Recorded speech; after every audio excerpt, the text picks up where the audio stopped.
अरे इसको रखो, डॉक्टर के जाना है। मुझे डॉक्टर से क्यों जाना है, क्या हुआ है? अरे तुम्हारी आंखें दिखानी है ना। मेरी आंखों को क्या हुआ है? अरे तुम्हें तुम्हारी गलती नहीं दिखती ना।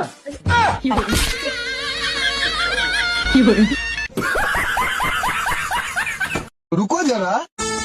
सुनो। हाँ? मैं 2 घंटे के लिए मार्केट जा रही हूँ, तुम्हें कुछ चाहिए? नहीं, बस इतना ही काफी है।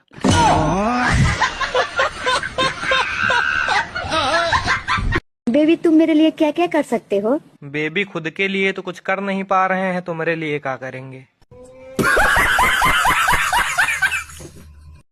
मैं आपको लाइक करती हूँ। फॉलो कौन तेरा बाप करेगो?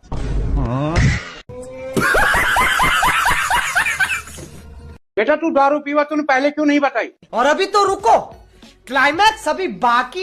पापा जी थारी बेटी खून पीवे थी, हमने पहला बताई। क्या हुआ तुमको? हाँ, यहाँ पे मुंह लटका क्यों खड़ी हो तुम? मेरे सब दोस्त के पास 4 चक्का गाड़ी है, खाली मेरे पास नहीं है। मुझे एक 4 चक्का गाड़ी चाहिए। हाँ। कौन सा गाड़ी लोगी तुम? स्विफ्ट। स्विफ्ट? हाँ। अरे स्विफ्ट नहीं होता है, स्विफ्ट होता है पागल, पहले बोलना सीखो। अच्छे बोलना तो आता है। BMW किन दोगे? मैंने मेरी गलतियों से बहुत कुछ सीखा है दोस्तों, इसलिए मैंने फैसला कर लिया है, मैं और गलतियां करूंगा और सीखूंगा। हाँ। आजकल कौन से पति पत्नी में लड़ाई नहीं होती, पर इन्हें देखो सुबह से मुंह फुला के बैठे। ये नहीं कि प्यार से मुझे सॉरी बोल दे और मैं मान जाऊं, पर ये सॉरी क्यों बोलेंगे? ये सॉरी बोलेंगे तो इनकी नाक नहीं कट जाएगी? सुनो, सॉरी। क्या सॉरी? तुम मुझसे बात मत करो वरना मैं तुम्हारा मुंह तोड़ के तुम्हारे हाथ में दे दूंगी। हम इसका पति है, हमको सिर्फ फांसी का सजा चाहिए। लोग तुम्हारी कितनी भी तारीफ कर लें, लेकिन बीवी की नजर में तुम वही पति रहोगे जो भगवान किसी को ना दे। क्या करें, हम तुमसे हुआ है प्यार, हम क्या। बचपन से मेरा एक सपना था कि कोई ऐसा मिल जाए जिसकी खातिर मैं पूरी दुनिया को भूल जाऊं। फिर मोबाइल मिल गया, सबको भूल गई। शादी करके न प्रेम पायो न धन पायो, बस खाना बनायो, सबको खिलायो, बर्तन धोयो, कपड़ों धोयो और अपनी सुपर कूल सी जिंदगी को ससुराल आयो और झंड बनायो। जी हाँ। एक मुर्गा खिड़की पर बैठा अपने मालिक को देख रहा था। मालिक बहुत बीमार था और उसकी पत्नी उसके पास बैठी थी। तभी पत्नी बोली, आपको बहुत तेज बुखार है, मैं आपके लिए चिकन सूप बना लाती हूँ। यह सुनते ही मुर्गे के तोते उड़ गए। घबराया हुआ मुर्गा तुरंत बोला, बहन जी एक बार पैरासीटामोल देकर भी देख लो जरा।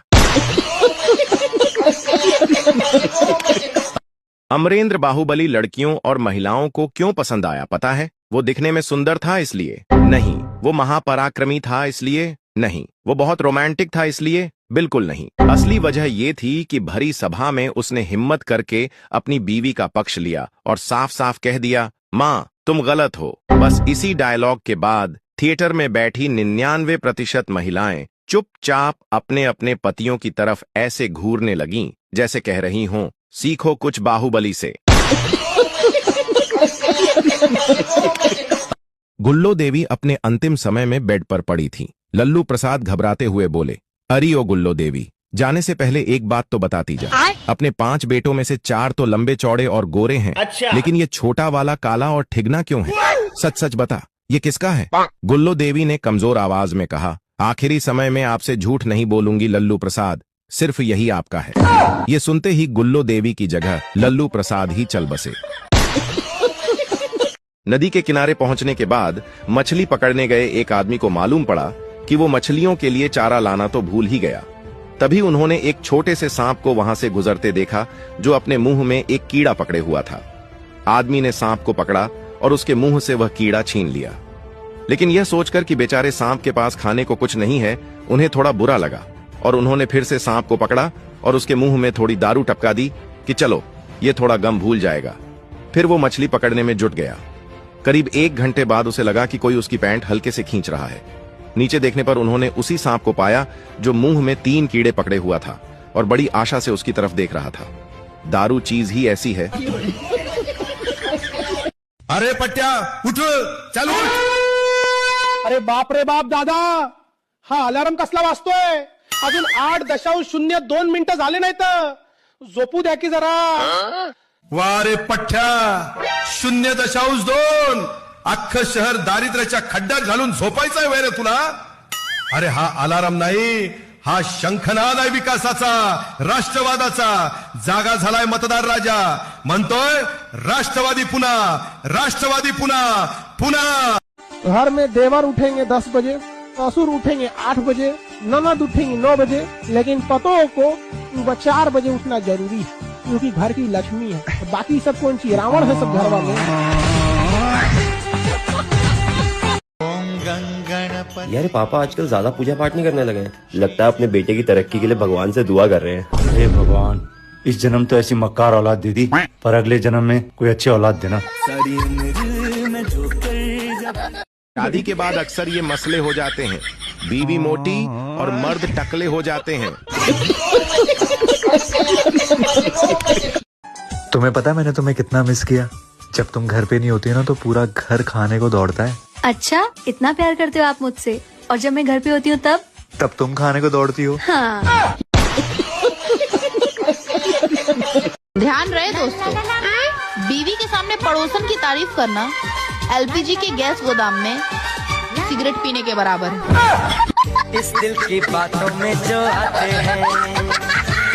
दोस्तों, अगर आप अपने जीवन में खुश रहना चाहते हो तो सबसे पहले अपने दिल की सुनो. अच्छा. फिर दिमाग की सुनो. ठीक है. लेकिन करो वही जो आपकी बीवी कहती है. हद कर दिया आपने, हद कर दिया आपने. लड़का शादी के लिए लड़की देखने गया. उसने सोचा क्यों ना लड़की से अंग्रेजी में बात करूं. उसने लड़की से पूछा, इंग्लिश चलेगी ना? लड़की शर्माते हुए बोली, जी अगर प्याज और नमकीन साथ हो तो देशी भी चलेगी. पत्नी बोली, आप शादी के बाद से बदल गए हो, मुझ में जरा भी दिलचस्पी नहीं दिखाते. पति बोला, मैंने तुम्हें पहले ही बता दिया था कि मुझे शादीशुदा महिलाओं में बिल्कुल भी दिलचस्पी नहीं है. अमेरिकन गर्व से बोले, हमने मंगल और शनि ग्रह की खोज की है और इस खोज पर कुल 147 अरब डॉलर खर्च किए हैं. इस पर एक भारतीय मुस्कुराते हुए बोला, हमारे यहाँ तो सिर्फ 108 रुपए में पंडित जी इन दोनों ग्रहों की दिशा ही बदल देते हैं. एक बार पति पत्नी घूमने जा रहे थे. रास्ते में उन्हें एक गड्ढा मिला. पत्नी को मजाक सूझी और बोली, ये आपके रिश्तेदार हैं, नमस्ते करो. पति भी बहुत कमीना था, बोला, ससुर जी नमस्ते. सारी उम्र डरते ही रहे, पहले माँ बाप से, फिर टीचर से, फिर बॉस से, फिर मौत के खौफ से, फिर भगवान से. बस डरते ही रहे. बीवी का नाम नहीं लिया आपने? डर के मारे नहीं लिया. एक आदमी रात को गली के सामने खड़ा था. वहाँ के चौकीदार ने देखा तो कड़क कर पूछा, कौन हो तुम, यहाँ क्या कर रहे हो? आदमी बोला, मेरा नाम शेर सिंह है. चौकीदार, बाप का नाम क्या है? आदमी, शमशेर सिंह. चौकीदार, कहाँ रहते हो? आदमी, शेरों वाले मोहल्ले में. चौकीदार, तो इतनी रात में यहाँ खड़े क्या कर रहे हो? जाओ अपने घर जाओ. आदमी, कैसे जाऊं? आगे कुत्ते भौंक रहे हैं. एक प्लेन तूफान में फंस गया. पायलट ने कहा, किसी को बचने की दुआ आती है क्या? एक बाबा खुश होकर बोला, हाँ मुझे आती है. पायलट बोला, ठीक है बाबा, आप दुआ कीजिए क्योंकि एक पैराशूट कम है. एक बुढ़ा आया, साथ में एक बुढ़िया लाया. होटल में जाकर वेटर को बुलाया. दोनों ने अपना अपना ऑर्डर मंगवाया. पहले बुढ़े ने खाया, बुढ़िया ने बिल चुकाया. फिर बुढ़िया ने खाया, बुढ़े ने बिल चुकाया. ये देखकर वेटर का सिर चकराया.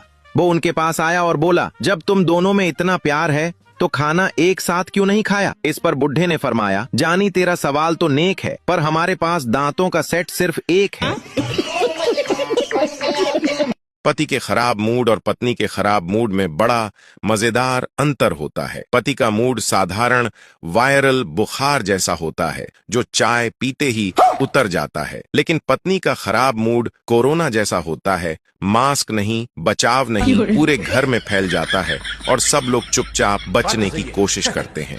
दारू की वजह से बर्बाद शराबी ने कसम ली और घर से दारू की खाली बोतलें फेंकने लगा. पहली बोतल फेंकते हुए बोला, तेरी वजह से मेरी नौकरी गई. दूसरी बोतल फेंकते हुए बोला, तेरी वजह से मेरा घर बिका. तीसरी बोतल फेंकते हुए बोला, तेरी वजह से मेरी बीवी चली गई। चौथी उठाई तो वो भरी हुई निकली तो बोला, तू साइड में हो जा पगली, तू तो बेकसूर है।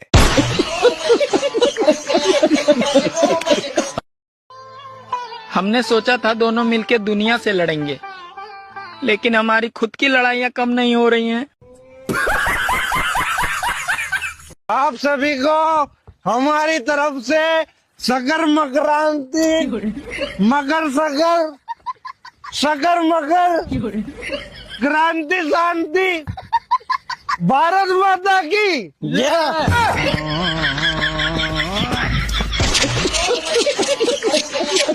क्या नाम है आपका? कुछ नहीं। नाम तो अच्छा है। कहाँ रहती हैं आप? कहीं नहीं। जगह भी बहुत अच्छी। कहाँ जा रही थी आप उसके बाद? जहन्नम में। अगर जहन्नम में आप जैसी खूबसूरत लड़कियाँ मिलती हो तो मैं वहीं का टिकट कटवा लूँ। मिली एक अजनबी से, कोई आगे न पीछे, तुम ही कहो ये कोई बात है। सुनो, जाओ मार्केट जाओ, चाय की पत्ती ले आना, खत्म हो गई है। यार इसीलिए कहता हूँ गाड़ी चलाना सीख लो, खुद ही ले आया करोगी। रुको जरा, सब्र करो। जब मेरा काम जबान चलाने से चल रहा है तो मैं गाड़ी चलाना क्यों सीखूं?